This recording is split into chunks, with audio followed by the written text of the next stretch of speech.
Virgo, my earth babies, positive vibes, motivation, inspiration, elevation, love, light, positive energy, goodwill, peace and healing, abundance and prosperity all your way. Please like, share, comment, and subscribe to this page. Been a blessing to you.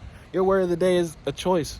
Virgo, what choice do you make? I hope that you're choosing to be your greatest version, your highest version, your most structured version, the best version of self, because so many people are watching you, knowingly or unknowingly. They're watching all your moves and they're wondering, why are they going so hard? What type of blessings will they get?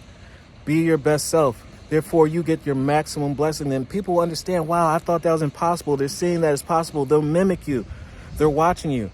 And not only because the world needs to see it, but you deserve it. You've been through so many trials, tribulations, and tests. It's time for you to excel and get the life that you actually deserve. I choose serenity, light, and positive energy no matter what I go through.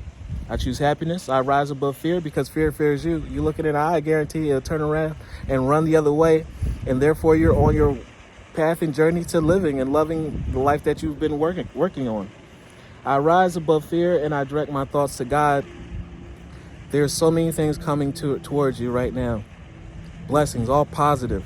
Now, there's going to be a few bumps in the road, fear, anxiety, resentment, guilt, that's going to try to stop you. I want you to make the choice to stay happy, stay positive, stay grateful, and keep moving forward. And watch how your life illuminates to something beautiful. Love one another. Be kind to one another. Love yourself. I love you too.